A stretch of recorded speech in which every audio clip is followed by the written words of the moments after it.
بسم اللہ الرحمن الرحیم۔ پروگرام میڈیا ٹاک کے ساتھ میں ہوں جاوید ملک، اور آج ہمارے ساتھ اسٹوڈیو میں موجود ہیں جناب رشید ارشد صاحب۔ آپ وزیر اعلیٰ گلگت بلتستان کے ترجمان ہیں۔ گلگت بلتستان چونکہ سی پیک کے حوالے سے بڑی اہمیت کا حامل ہے اور اس کو سی پیک کا گیٹ وے بھی کہا جاتا ہے۔ گلگت بلتستان کے مسائل اور سی پیک کے حوالے سے آج ہم رشید ارشد صاحب سے گفتگو کریں گے۔ رشید ارشد صاحب، ہم آپ کو اپنے اسٹوڈیو میں خوش آمدید کہتے ہیں۔ سی پیک کے حوالے سے گلگت بلتستان کو گیٹ وے کہا جاتا ہے۔ جس طرح یہ پروجیکٹ پورے پاکستان کے لیے بڑا اہم ہے، پورے پاکستان کی خوشحالی اس کے ساتھ جڑی ہوئی ہے، اس طرح یہ کہا جاتا تھا کہ گلگت بلتستان کو اس کا سب سے زیادہ فائدہ ہوگا، اور گلگت بلتستان کے لوگوں نے بڑا وارملی اس کو ویلکم کیا اور بالکل والنٹیئر ہو کے اس کے لیے کام کیا۔ اگست 2019 میں سی پیک نے شروع ہو جانا تھا۔ آپ وزیر اعلیٰ گلگت بلتستان کے ترجمان ہیں، آپ کے علم میں بہت ساری چیزیں ہوں گی، تو بتائیں کہ زمینی حقیقت کیا ہے؟ کیا سی پیک 2019 سے اگست 2019 سے سٹارٹ ہو رہا ہے؟ بسم اللہ الرحمن الرحیم۔ بہت شکریہ ملک صاحب۔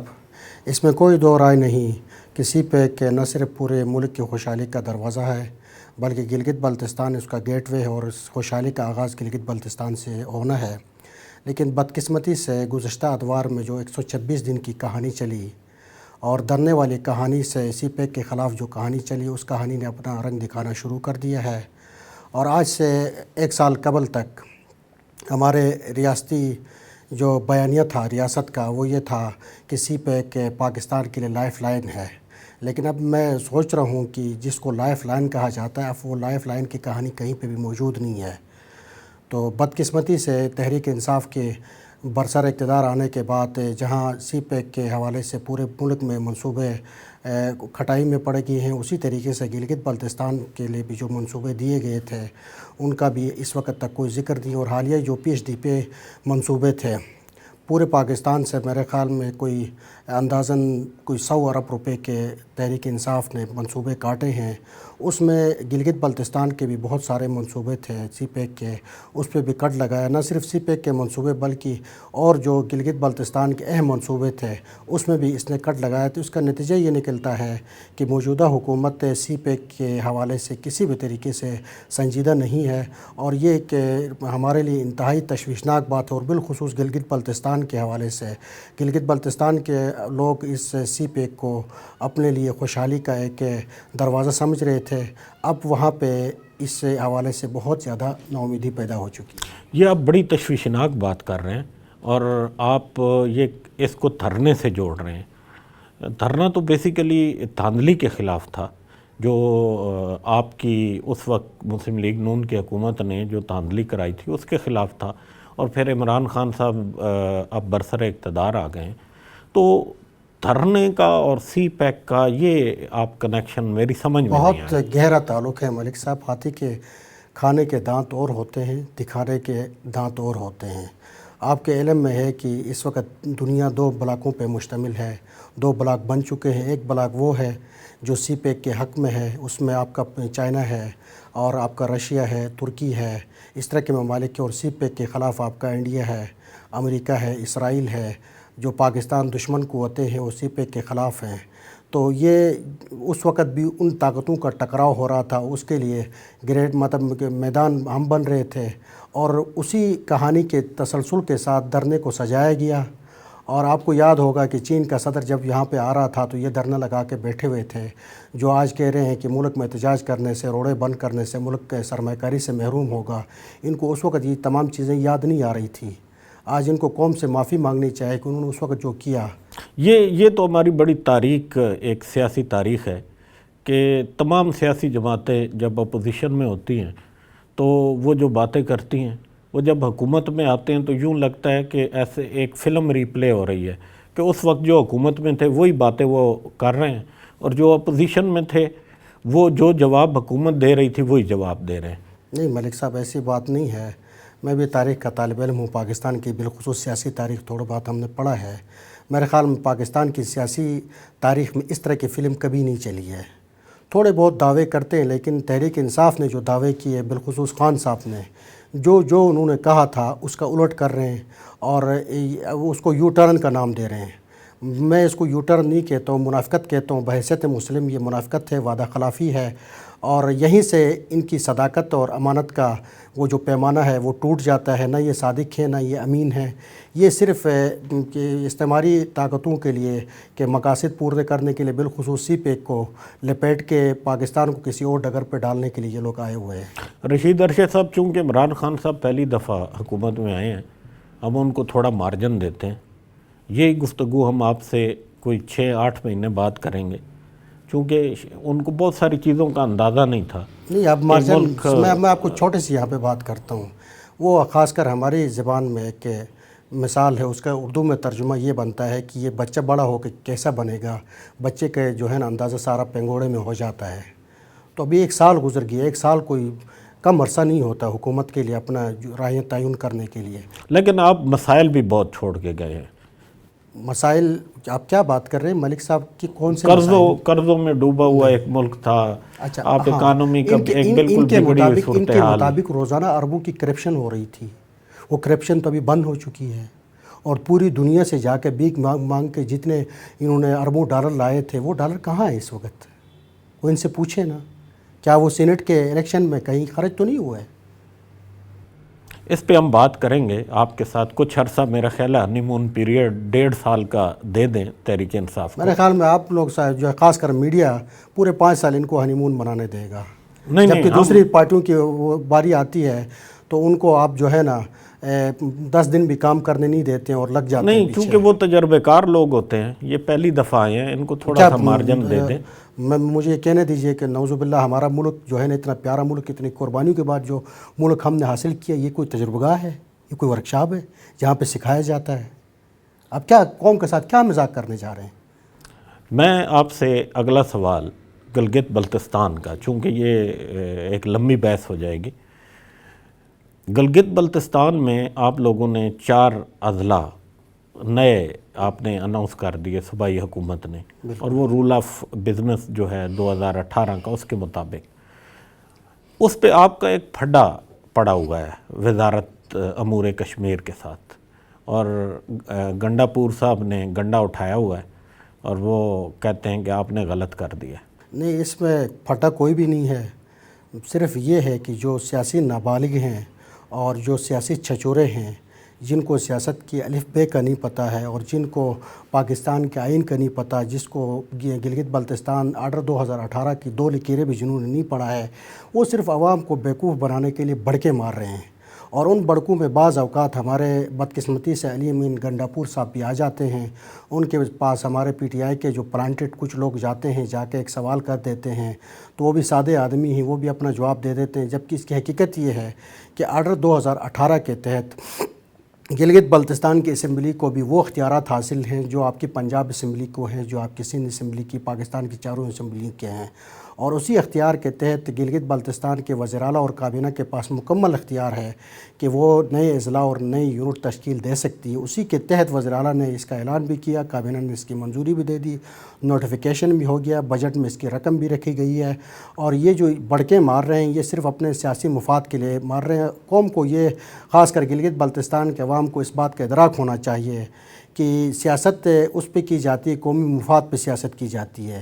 یہ جو سیاسی چھچورے جو نئے آئے ہیں قومی یوتھ کے نام سے، یہ گلگت بلتستان کے قومی منصوبوں کو سبوتاش کرنے کے بعد اگر سیاست کرتے ہیں تو پھر میرے خیال میں یہ گلگت بلتستان کے ساتھ دشمنی کر رہے ہیں.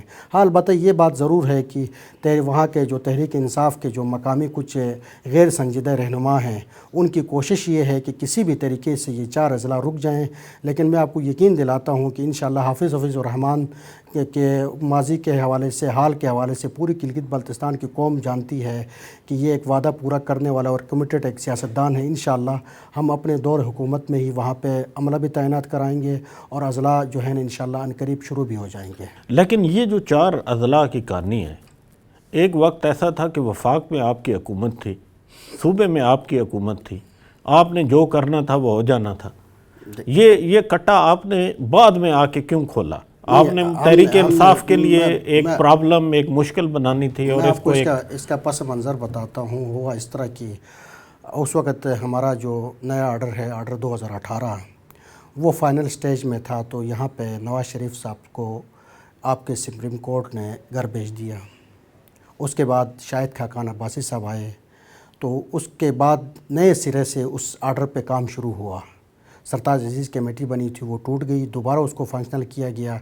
وہ کام کرتے کرتے کرتے آخری حکومت جانے کا وقت آ گیا، تو اسی دوران 2018 فائنل ہو چکا، وہاں پہ نافذ ہو گیا۔ اسی 2018 میں وزیر اعلیٰ کو اختیار دیا گیا کہ وزیر اعلیٰ اضلاع بنائیں۔ ان کے پاس اختیار، اسی اختیار کو استعمال کر کے 4 اضلاع انہوں نے وزیر اعلیٰ نے بنائے ہیں۔ لیکن یہ ابھی الیکشن چونکہ قریب ہے، ہمارے ابھی 10 ماہ رہتے ہیں، تو الیکشن جو ہے نا قریب آتے ہی سیاسی جو کبوتر ہیں اور جو سیاسی وہ پنچھی ہیں، اور خاص کر تحریک انصاف میں جو غیر سنجیدہ لوگ آئے ہوئے ہیں، وہ میرے خیال میں سیاست کے رتبے سے واقف نہیں، وہ صرف عوام کو گمراہ کرنے کے لیے ایک پروپیگنڈا انہوں نے شروع کیا ہوا ہے کہ وزیر اعلیٰ نے جو ہے نا اضلاع کا وہ جو کیا ہے وہ جعلی ہے۔ لیکن تحریک انصاف کی حکومت کو آپ یہ کریڈٹ دیں گے کہ انہوں نے آپ کی حکومت کو نہیں چھیڑا اور آپ کو کام کرنے دیا، حالانکہ اس وقت 2 سال موجود تھے جب وہ برسر اقتدار آئے، اور پی ٹی آئی کے وہاں کے لوگوں کی خواہش بھی تھی کہ کوئی جوڑ توڑ کر کے تو پی ٹی آئی کی حکومت بنا دی جائے، لیکن انہوں نے آپ کو نہیں چھیڑا۔ اور دوسری بات کہ جو کرپشن کے الزام نواز شریف پہ ہیں، جو شہباز شریف پہ ہیں، اسی طرح کے الزامات حافظ حفیظ الرحمان صاحب پہ بھی ہیں کہ ترقیاتی کاموں میں انہوں نے اپنی ملی بھگت کے ساتھ کمیشن اور اس طرح کے الزام روز لگتے ہیں، تو آپ کو کسی نے نہیں چھیڑا۔ یہ کریڈٹ تو آپ کو تحریک انصاف کو دینا چاہیے۔ نہیں، ہمارے ساتھ جتنا چھیڑا گیا ہے اور جتنی اوچھی حرکتیں مرکز کی طرف سے گلگت بلتستان کے ساتھ کھیلی گئی ہیں، اس کی مثال نہیں ہے، اور انشاءاللہ مستقبل میں وہ تمام چیزیں منظر عام پہ آئیں گی کہ سب سے پہلے ہمارے جو وہ تھے پی ایچ ڈی پی کے منصوبے تھے اس پہ کٹ لگایا گیا، ہر آئینی مسئلے پہ وہاں پہ ترقیاتی مسئلے پہ رکاوٹیں ڈالی جاتی ہیں، یہ ایک الگ کہانی ہے۔ آپ نے جو دوسری بات کی کہ آپ کیا کہہ رہے تھے کہ اس کے حوالے سے ترقیاتی کاموں میں جو ملی بھگت اور کمیشن اور یہ سارا کچھ وہاں پہ رائج ہے، یہ صرف جو ہے نا وہاں کے جتنے سنجیدہ حلقے ہیں، سنجیدہ سیاسی حلقے ہیں، سیاسی سنجیدہ جماعتیں ہیں، کسی جماعت کی طرف سے آج تک اس طرح کا کوئی الزام نہیں آیا ہے، اور وہاں پہ اگر الزام ہوتا تو نیب کا ادارہ بھی وہاں پہ کام کر رہا ہے۔ تمام جو ہے نا احتساب کے کا عمل جیسے آپ کے پاس چاروں صوبوں میں نافذ ہے، ایسے ہی گلگت بلتستان میں بھی نافذ ہے۔ کوئی اس طرح کی کوئی کمپلین آج تک سامنے نہیں آئی ہے۔ صرف جو اخباروں میں اپنے آپ کو زندہ رکھنے والے سیاسی یتیم چھوٹے چھوٹے بچے اپنی تسکین کے لیے روزانہ ایک جو ہے نا پھل جڑی چھوڑ دیتے ہیں کہ فلاں ٹھیکے میں یہ ہوا، فلاں ٹھیکے میں یہ ہوا۔ ہم کہتے ہیں اگر کسی ٹھیکے میں ہوا ہے تو آپ آ جائیں، ادارے موجود ہیں، آپ ثبوت لے کے آ جائیں کہاں پہ ہوا ہے۔ تو اس بات کی تو میرے خیال میں مرکز بھی آپ کا اعتراف کر چکا ہے کہ گلگت بلتستان اس وقت واحد صوبہ ہے جہاں پہ تمام تر منصوبے انتہائی شفافیت کے ساتھ مکمل ہو رہے ہیں۔ حافظ حفیظ الرحمان صاحب کا جو ایک بہت بڑا کریڈٹ ہے جو ان کو دیا جاتا ہے، وہ امن و امان کی صورتحال ہے کہ اس سے پہلے گلگت بلتستان فرقہ وارانہ فسادات کی زد میں رہتا تھا ہمیشہ، لیکن ان کا دور بہت اچھا رہا اس حوالے سے۔ تو اس کو کیا آپ کے پاس ایسی گیدڑ سنگی تھی کہ آپ نے فرقہ وارانہ فسادات پہ قابو پا لیا؟ گیدڑ سنگی والی بات تو نہیں ہے، اگر سیاسی قیادت اس قابل ہو اور وہ اپنے جغرافیائی حالات اور معاشی حالات، دفاعی حالات ان سے واقفیت رکھتی ہو، ادراک رکھتی ہو، تو کوئی مشکل کام نہیں ہے۔ تو ہماری حکومت نے سب سے پہلے وہاں پہ جو ہے حکومت آنے سے پہلے حافظ حفیظ الرحمان صاحب اس گھرانے سے تعلق ہے کہ گلگت کے امن کے لیے ان کے بڑے بھائی شہید سیف الرحمان انہوں نے اپنی جان دے دی، اور اسی قربانی کے تسلسل کو آگے چلاتے ہوئے حافظ حفیظ الرحمان صاحب نے گلگت بلتستان میں ایک سیاسی عمل کے ذریعے وہاں پہ امن قائم کرنے کی کوشش کی، اور اسی سیاسی عمل کے تحت ہی گلگت بلتستان میں پہلی دفعہ مسلم لیگ کو تمام مسلکوں، تمام علاقوں اور تمام اس کا ایک گلدستہ بنایا۔ اس وقت مسلم لیگ نون جو ہے نا گلگت بلتستان میں تمام مسلکوں کا ایک خوبصورت گلدستہ ہے، جس میں آپ کے اسماعیلی بھی ہیں، شیعہ بھی ہیں، سنی بھی ہیں، بلتستان سے بھی ہیں اور دیامر سے بھی ہیں، تمام اضلاع کو، تمام علاقوں کو، تمام زبانوں کو، تمام مسلکوں کو ایک اس میں گلدستے میں جوڑا اور جوڑنے کے بعد ایک حکومت قائم کی۔ اور حکومت میں آنے کے بعد جو سب سے پہلا کام کیا، 1 سال تک حافظ الرحمان صاحب نے کہ امن کے حوالے سے جتنے بھی آپ کے سٹیک ہولڈر تھے سب کو شامل کر کے، علماء کو، دانشوروں کو، تمام طبقات کو شامل کر کے گزشتہ کوئی میرے خیال میں 30-35 سالوں کا جو بگڑا ہوا امن تھا، اور وہاں پہ پھر وارانہ فسادات ہوتے تھے، روز دنگے ہوتے تھے، لاشیں گرتی تھی۔ حافظ الرحمان صاحب کی حکومت میں آنے کے بعد ابھی 4تھا سال چل رہا ہے، ابھی تک ایک جو ہے نا سنگل دہشت گردی کا واقعہ بھی نہیں ہوا ہے۔ یہ آپ کی بہت بڑی کارکردگی ہے اور اس روایت کو قائم رہنا چاہیے، آنے والے حکمرانوں کو بھی اس روایت کو قائم رکھنا چاہیے۔ آئینی حقوق ایک بہت بڑا ایشو ہے گلگت بلتستان کا، کئی آراء پائی جاتی ہیں اس پہ اور برسہ برس سے اس پہ بحث مباحثہ جاری ہے۔ اکثریت جو ہے وہ آئینی حقوق کے حق میں ہے۔ پی ٹی آئی کے جو صدر ہیں سید جعفر شاہ، صوبائی صدر گلگت بلتستان، انہوں نے جی ابھی جو نئے بنے ہیں، انہوں نے دعویٰ کیا ہے کہ وہ آئینی حقوق دلوائیں گے۔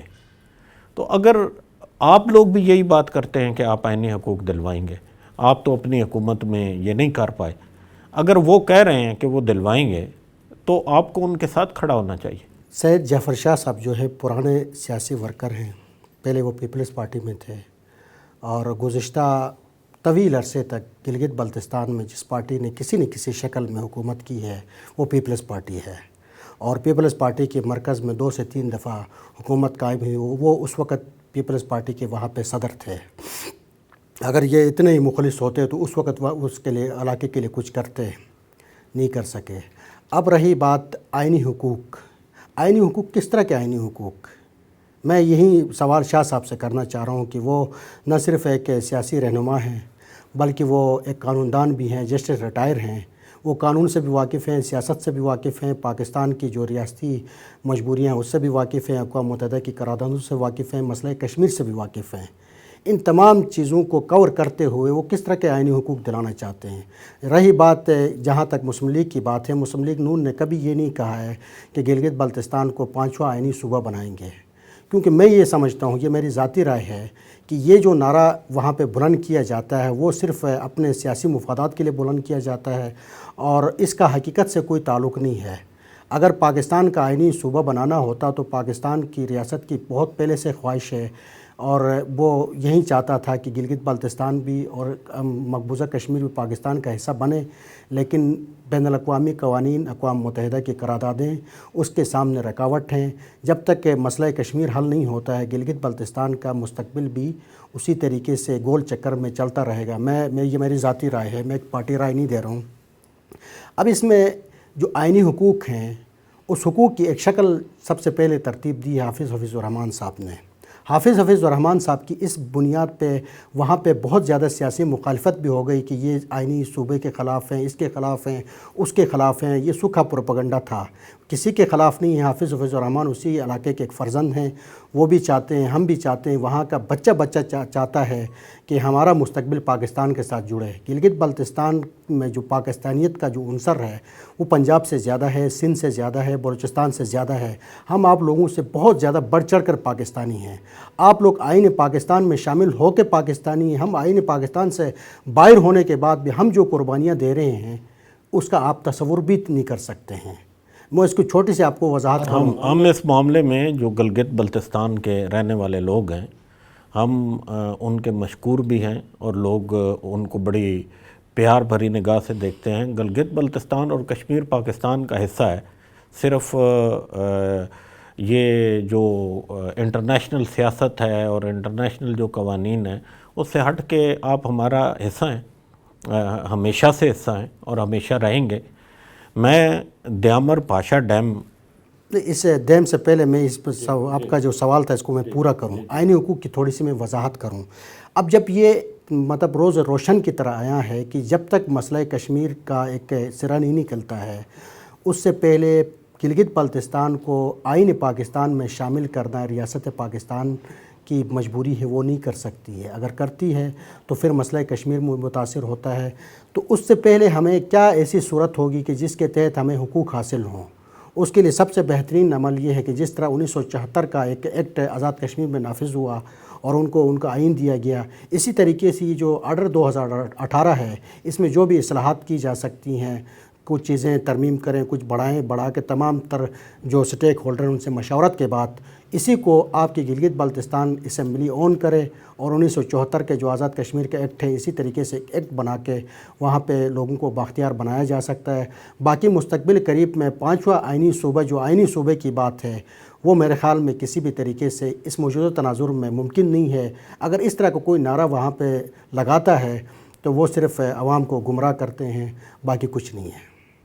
یہ ٹیکنیکل بحث ہے. تمام سیاسی رہنماؤں کو مل بیٹھ کے اس کا حل نکالنا چاہیے، چونکہ بعض ٹیکنیکل امور اس میں انوالو ہیں. آپ درست کہہ رہے ہیں. دیامر پاشا ڈیم کے لیے 14,000 ایکڑ زمین مفت لوگوں نے دی اور یہ گلگت بلتستان کے لوگوں کا پیار ہے. اس کو بہت تحسین کی نظر سے دیکھا جاتا ہے.